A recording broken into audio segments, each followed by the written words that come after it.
Hey guys, welcome back to another video on the channel. After our 4 videos of the Women's Grand Prix, we're switching gears and we're going to check out some miniature games from the very important, one of the best and most important and strongest Swiss events in the year, the Sharjah Masters from the United Arab Emirates. A huge event, very strong, tremendously strong, packed with 26 and 27 grandmasters.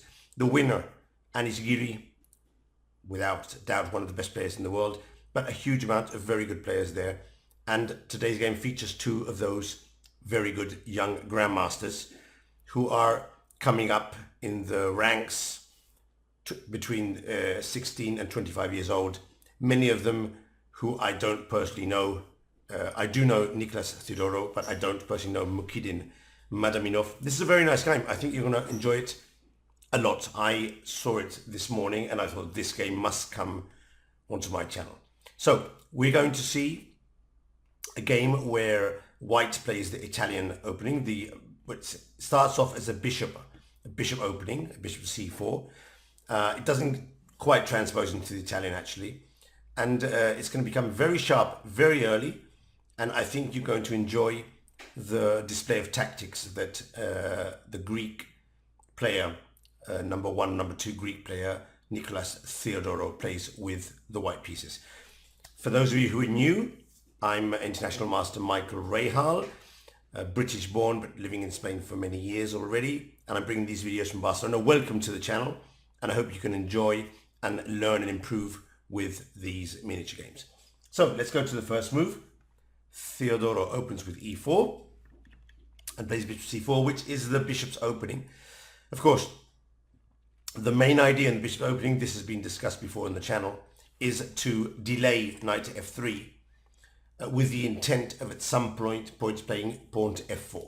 This is the main point. In some variations we'll go knight to f3 anyway and transpose back to the Italian. And in many variations we'll go d3 and f4, trying to get a favorable version of the king's gambit. Knight f6 is principal, and here generally white is playing d3, against which black can play c6, go for d5, a topical variation. For this game, Theodorou plays knight to c3, which used to be considered dubious, but recently has gained popularity again.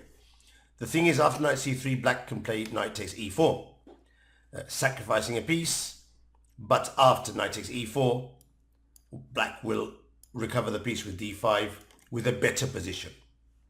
Of course, after knight takes e4, the theory for many years has been queen to h5, threatening checkmate, against which knight to d6 is the principal move, defending the pawn and hitting the bishop on c4. Bishop to b3, and this has been considered the main move for many years. Now, years ago, theory would say that knight to c6 protecting the pawn, knight to b5 threatening check and mate, g6, queen to f3 again threatening the same tactic, f5 and queen to d5. Theory used to say that this position after queen to e7, knight takes c7 check, king d8, knight to a8, b6 followed by bishop to b7, the theory gave this position as at least equal and even better for black. I always suspected that this was not the correct evaluation, but the practice gave black a lot of initiative on the long diagonal, a knight coming to d4. It was very tricky.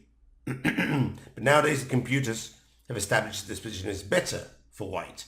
There's not enough compensation, so hardly anyone goes for knight c6 nowadays, and they play the old line, which is bishop to e7, just giving back the pawn, and after queen takes e5 castle, this is considered to be completely equal for black. But here comes Theodorou's interesting idea. Instead of recovering the pawn, he plays f4 in gambit style. The computer suggests that maybe g6 is better, but who's going to play g6 in this position when you can just capture the pawn, which is what Madaminov does. d4, castle, knight to f3. This looks more like a king's gambit than a bishop opening. Knight c6, bishop takes f4, g6, an okay move, but the engine does suggest knight to e8, deploying the knight to f6 with a more or less equal position. This would have been a more solid option for Mukhidin. But Madaminov probably thought he was okay here, and he does want to play the game. He does have an extra pawn. Why not play for a win? Queen to h3, knight to f5, already threatening something like d6, but also hitting the pawn. Castle. And now I'm not sure about the following move. I think it would have been very, very solid just to play d6. No? Asking some questions to the queen on h3. Who knows? I suspect that Theodorou would have played g4 here and go all out. Instead of that, Madaminov plays bishop to f6 with the idea of, against g4, being able to capture the pawn on d4. But here white goes into attack mode, and you'll see that this bishop never is getting out from here in the future. d5, strong move. Knight to d4. And now g4. g4 is a very strong move.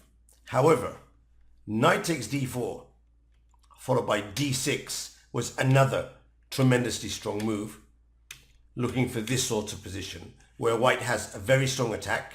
Knight to d5 is following up. And more importantly, black's pieces can't develop easily. So white would be much better in this position. However, g4 is very strong.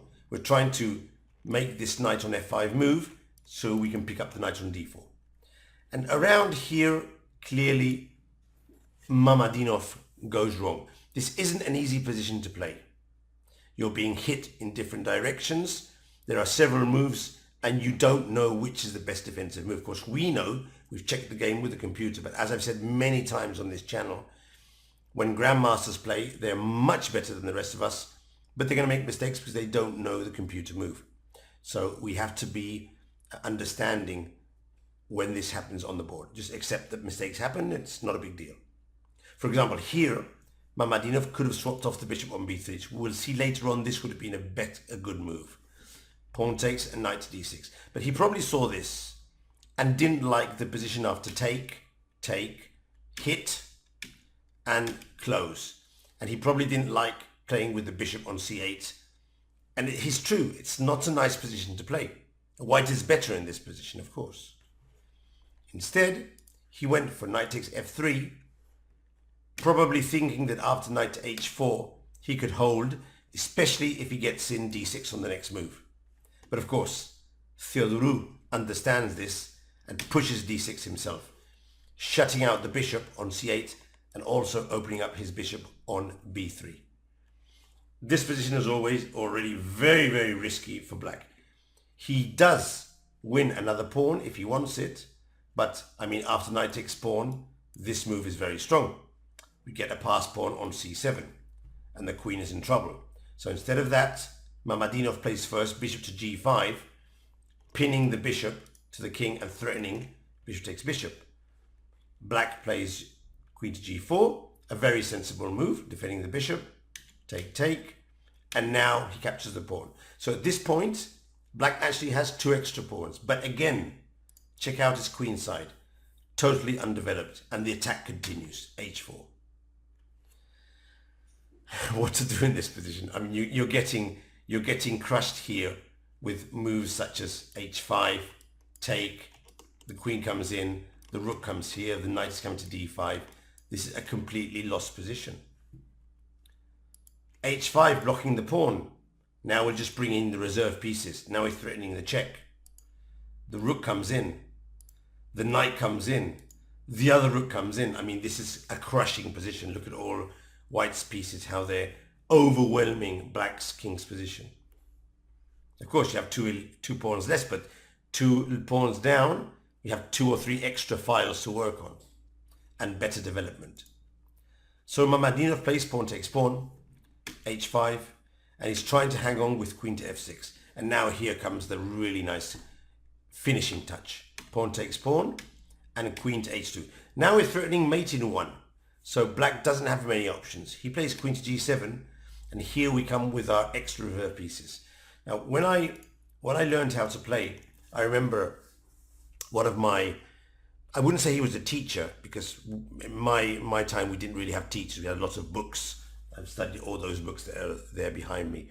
But in one of the books, or maybe one of the lectures, I think it was one of the books, maybe it was a Seder 1 book, maybe Seder 1 book, he would say, try and bring all your friends to the party.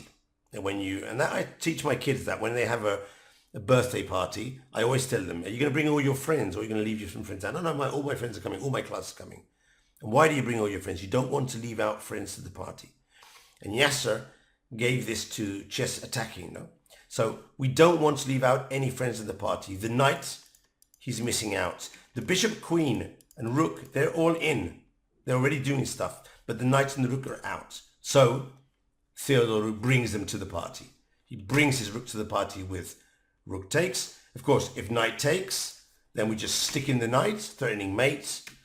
We recover the knight, threatening again the check, and we can finish off with one of these fantastic Arab checkmates. Mate Arabi, the Arab checkmate. There's not much he can do. So Madaminov tried a5 with the double idea of hitting the bishop or bring the rook to defend on the third line. A very interesting way of defending if he can. But here comes the killer. I just want you to pause the video here and see if you can find White's killer move, killer shot. Did you see it? Of course you did. Rook takes g6. He can't capture with a pawn because of the pin, and a fantastic checkmate. I mean, this was for me, one of the better games of the year. An absolutely crushing game by Nicolas Theodorou, and more importantly, a fine performance of how to use open files, initiative in attack in exchange for material to get to the opponent's king and finish him off with fantastic tactics. And again, look at the final position. Black's queen side completely undeveloped. So I think you enjoyed. I hope you enjoyed. I enjoyed it a lot. It was a very good game. I hope you've learned. I hope you've improved. And more importantly, I hope you've had fun. I'm going to be in the World Blitz and Rapid, probably on the 13th, on Friday the 13th in the afternoon, the third day of the Rapid in London. I love going to London this time of the year.